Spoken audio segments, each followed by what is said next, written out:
आपण इयत्ता 5वी विषय गणित नवोदय त्यातला घटक क्रमांक 3 अपूर्णांक आणि त्यावरील 4 मूलभूत क्रिया हा घटक अभ्यासणार आहोत।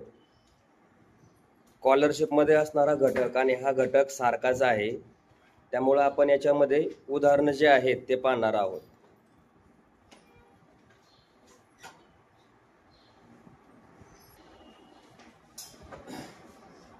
बघा उदाहरण काय दिले याच्यामध्ये, दोन संख्यांचा गुणाकार 9/8 आहे। जर एक संख्या 9/10 असेल तर दुसरी संख्या काय करायची, शोधायची आहे, बरोबर। आता आपल्याला काय करायला सांगितलंय त्यांनी, इकडे लक्ष द्या। एक संख्या गुणुले दुसरी संख्या बरोबर किती आहे, 9/8। कळलं का? एक संख्या आणि दुसरी संख्या या दोघांचा गुणाकार त्यांनी 9/8 दिला। आता त्यांचं म्हणणं काय आहे, जर एक संख्या 9/10 आहे मग एका संख्येची किंमत 9/10 त्याच्यात टाकून देऊ आपण। 9/10 गुणुले दुसरी संख्या बरोबर 9/8। इथपर्यंत कळलं का? म्हणजे त्यांनी जे विधान दिले ते फक्त आपण काय करायचंय, मांडायचंय आणि मांडून फक्त काय करायचंय, सोडवायचंय। आता बघा, दुसरी संख्या बरोबर 9/8। आता इकडे पूर्ण अपूर्णांक आहे, मग 9/10 10 इकडे काय आहे, भागाकार आहे, इकडे गेल्यावर काय होणार, तो गुणाकार, म्हणजे 10/9। कळलं? इकडची क्रिया इकडे काय आहे, गुणाकार आहे, ते उजवीकडे गेल्यानंतर क्रियेमध्ये बदल होतो। गुणाकाराची क्रिया इकडे गेल्यावर काय होते, भागाकार। पण भागाकाराचा काय आहे, अपूर्णांकाचा भागाकार करताना काय करायचं असतो, उलटून गुणायचं असतं, म्हणजेच गुणाकाराची व्यस्त क्रिया घ्यायची असते। यो भागाकाराची इकडे काय होणार, व्यस्त क्रिया। मग इथं काय होणार, इथं छेदस्थानी 10 दिलेत, मग इकडे काय होणार, गुणाकाराच्या स्वरूपामध्ये अंशस्थानी 10 जातील। इकडे अंशस्थानी 9 आहे, तो पुढे जाणार उजव्या बाजूला छेदस्थानी 9 मध्ये येणार। इथपर्यंत कळलं? आता काय आहे, मग यांच्यातले जे कॅन्सल होतील ते कॅन्सल करता येतील का आपल्याला, येतील। हे बघा, हा 9 काय झाला, कॅन्सल झाला। आता राहिलं काय उत्तर, 10/8। सममूल्य अपूर्णांक शिकलात का? मग याच्यातला सममूल्य अपूर्णांक काढायचा आहे म्हटल्यानंतर ह्याला समान संख्येने भागावं लागेल। अशी कोणती संख्या आहे की ज्या संख्येच्या पाड्यामध्ये 10 आणि 8 आहेत, 2 न याला भागलं, याला भागलं, मग किती आलं बघा, 2×5 10 आणि 2×4 8। म्हणजे तुमची दुसरी संख्या कोणती भेटली, 5/4 भेटली। कळलं? अशा प्रकारचे उदाहरण आल्यानंतर कसे सोडवायचे, व्यवस्थित असे सोडवायचे। आता दुसरं उदाहरण घेऊया आपण।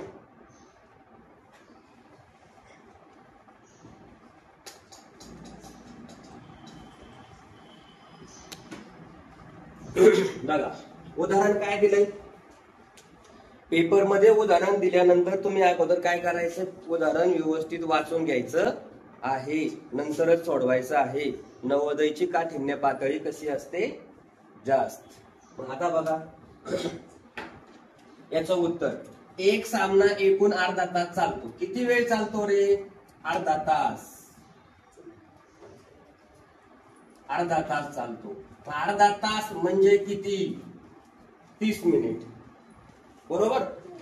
पुढं या सामन्याच्या वेळाचा बघा, हा सामना अर्धा तास चालतो, त्याच्यातला 1/10 काळ टाइम आउट साठी देण्यात येतो। टाइम आउट साठी म्हणजे पाणी बिणी पिण्यासाठी त्या खेळाडूंना काय केला जातो, दिला जातो। नंतर तर टाइम आउट किती मिनिटाचा आहे, मग आता आपण काय करणार आहे, टाइम आउट काढायचा आहे ना आपल्याला। मग टाइम आउट बरोबर किती वेळेचा सामना आहे, 30 मिनिटाचा, गुणुले किती वेळ दिला त्यांनी, टाइम आउट 1/10। किती वेळ दिला, 1/10। मग ह्याचा ह्या 30 ला भागा किती उत्तर आलं, 3। म्हणजेच तुम्हाला इथं काय लक्षात येईल, किती मिनिटाचा झाला हा टाइम आउट, 3 मिनिटाचा। किती मिनिटाचा झाला, 3 मिनिटाचा।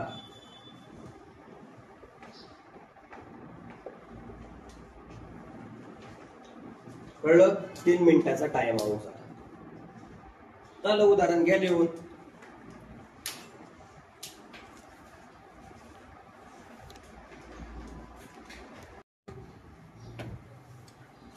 बघा आहे तसं लिहून घेतो मी इथं.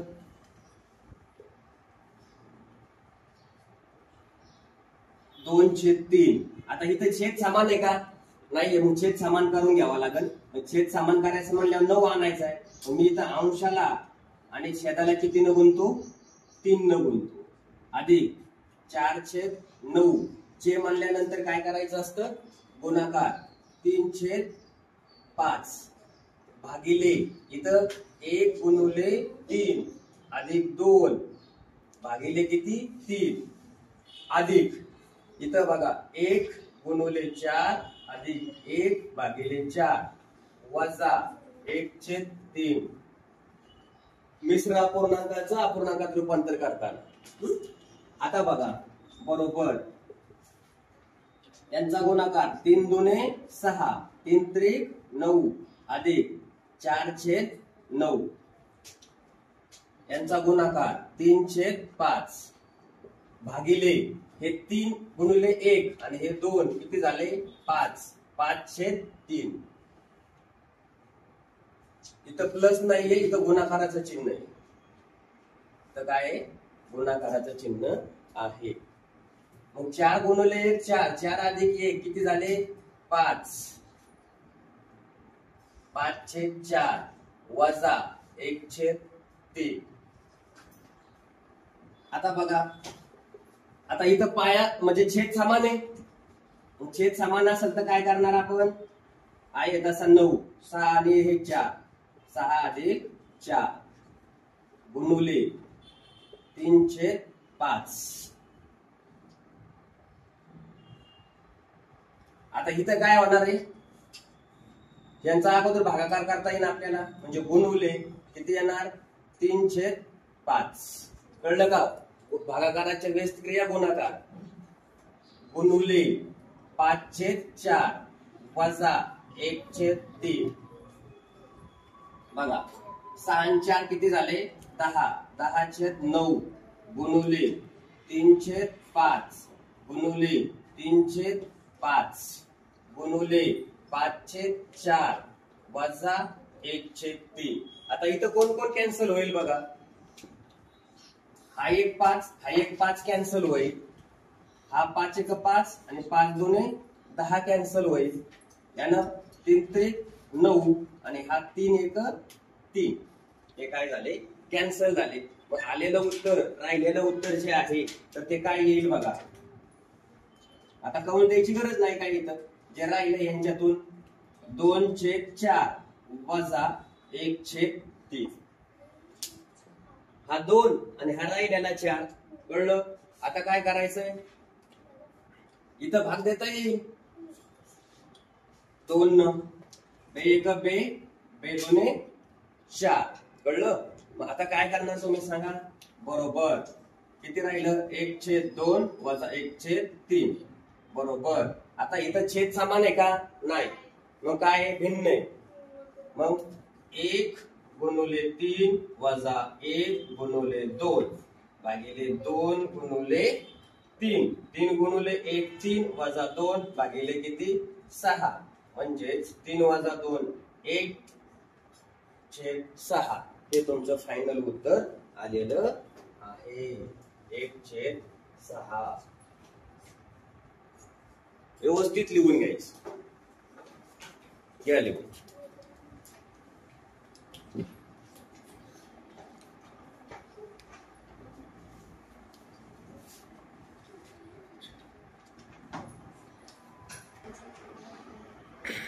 बघा चौथं उदाहरण काय दिलंय?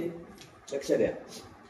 1/1 गुणुले 2 अधिक 1/2 गुणुले 3 अधिक 1/3 गुणुले 4 अधिक डॅश डॅश अधिक 1/9 गुणुले 10. बरोबर. मग असा प्रश्न विचारला गेला दाखला पेपर मध्ये तर काय करायचंय? हे इकडे लक्ष द्या. इथं संख्या काय आली? छेदस्थानी 1 गुणुले 2 क्रमानं आली. पुढे 2 गुणुले 3 क्रमानं आली. पुढे 3 गुणुले 4 क्रमानं आली. बरोबर आहे का नाही? म्हणजे याच्या आधीची 2च्या आधीची एक संख्या कमी आहे, याच्या कमी, याची मायनस, तशी याची पण काय झाली कमीच आहे का नाही, 9 गुणिले 10 आहे. मग असं उदाहरण आलं म्हणजे क्रमागत जर संख्या आल्या छेदस्थानी तर काय करायचं, डायरेक्ट शेवटचं बघायचं. शेवटचं किती आहे, 1/9 गुणिले 10 ही संख्या आहे. मग यांचं हे जे छेदस्थानचं संख्या आहे ना, त्या छेदस्थानच्या संख्येला फक्त लिहायचं कसं, 9/10 लिहायचं. झालं. काय करायचं सांगितलं मी, शेवटची जी संख्या आहे त्याच्या छेदस्थानी कोण आहे, 9 गुणिले 10 आहे ना. मग लहान संख्या 9 आहे, त्याला अंशस्थानी घ्यायचं, आणि मोठी संख्या कोण आहे 10 आहे, त्याला कुठे घ्यायचं, छेदस्थानी घ्यायचं. आणि काय करायचं, अपूर्णांकात लिहून टाकायचं, त्याचं ते उत्तर झालं. कळलं. सगळ्यांचा गुणाकार करत बेरीज करत बसायचं नाही, डायरेक्ट. चला कळलं. आता पुढचं या, 1/1/24 वजा 1 अधिक 7/36. लक्ष द्या. अगोदर आपण हा मिश्र अपूर्णांक आहे त्याला अपूर्णांकात रूपांतर करून घेऊ. मग बघा कसं करायचं, 1 गुणिले 24 अधिक 1 भागिले 24 वजा 1 अधिक 7/36 बरोबर 24 गुणिले 1 24 आणि हा 1 किती झाले 25. 25/24 वजा 1 अधिक 7/36. आता ह्याच्या छेदस्थानी काहीच नाहीये, इथं 24 इकडे 36, म्हणजे याचा लसावी काढावा लागतो. याचा लसावी किती येतो, 24 आणि 36चा 72. मग याला अशा संख्येने गुणायचंय की इथं 72 आले पाहिजे, इथं 72 आणि इथं पण 72. मग बघा 25 इथं 24, 24 त्रिक किती 72. मग अंशाला आणि छेदाला किती न गुणायचं 3 न. वजा इथं 1 गुणिले 72 छेद 1 गुणिले 72 अधिक इथं 36 ला किती न गुणल्या 72 होतील 2 न. 36 दुने 72. इथं 7 गुणिले 2. ओके, हे कळलं का, का केलं मी असं. पुढे जाऊ. 25 त्रिक किती 75. 24 त्रिक किती 72. इथं 72 गुणिले 1 72. इथं 72 गुणिले 1 72 अधिक 7 दुने किती 14. 36 दुने किती 12. बरोबर. आता बघा छेद सगळ्यांचा समान आहे की नाही, मग छेद समान तर समान लिहून टाका 72. मग 75 वजा 72 अधिक 14. 75 आणि 72 किती आले 3, वजा बाकी झाली अधिक 14 छेद किती 72 आणि 14 आणि 3 किती 17. 17/72 हे तुमचं फायनल.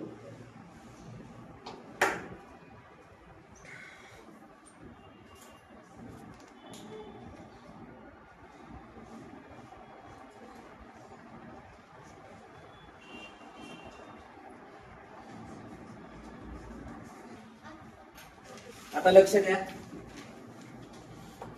काय दिले प्रश्न बघा. एका शाळेत एकूण विद्यार्थ्यांची संख्या माहिती नाही. किती दिली, त्यांच्यापैकी 3/5 मुलगे आणि 800 मुली आहेत. तर मुलांची संख्या काढायची त्या शाळेतली. मग आता आपण गृहीत धरा एकूण विद्यार्थी किती मानू आपण x. आता त्याच्यापैकी बॉईज मी बी म्हणतो बॉयला, या x पैकी किती मुले 3/5 म्हणजे x गुणिले 3/5 एवढी कोण आहेत बॉईज आहेत. आणि गर्ल किती येत 800. कळलं. मग आता आपल्याला काय करावं लागणार आहे, हे उदाहरणाचं इक्वेशन तयार करावं लागेल, समीकरण तयार करावं लागेल. बघा इकडे करून दाखवतो. पण एकूण विद्यार्थी बरोबर काय येणार आहे, बॉईज प्लस गर्ल. मुलगी आणि मुली एकाच वर्गातले आहेत. मग एकूण विद्यार्थी तुम्ही काय म्हटलं सांगा मला x. बॉईज किती तुमचे 3x/5 अधिक गर्ल किती आहेत 800. कळलं? मुली किती आहेत 800 मुली आहेत. आता इथं काय आहे हा पूर्णांक आहे 3x/5 त्याला इकडे घेऊया आपण. मग काय होईल माहितीये x हा प्लस आहे डावीकडे आला मायनस झाला -3x/5 बरोबर किती 800. आता इथं छेदस्थानी काहीच नाही म्हणजे गुणावं लागल त्रिकल गुणाकार करू 5x - 3x/5 बरोबर किती 800. आता 5 मधून 3 गेले किती राहिले 2x/5 बरोबर 800. मग 2x बरोबर किती 800 गुणिले 5. कळलं का? हे कळलं का? आता यांचा गुणाकार करूया 800 आणि 5 किती झाले रे 8×45 4000. मग ही किंमत कोणाची भेटली 2x बरोबर 4000. मग x बरोबर किती 4000 भागिले 2 म्हणजे x बरोबर किती 2. मग x म्हणजे कोण गृहीत धरलं होतं एकूण विद्यार्थी. मग आपल्याला काय करायचं एकूण विद्यार्थी भेटले त्या शाळेमध्ये 2000. किती भेटले 2000. आता त्यांनी मुली किती दिल्या होत्या रे 800. मग आता बघा आणि मग काय काढायला सांगितले मुलांची संख्या. मग काय करावं लागेल बॉईज बरोबर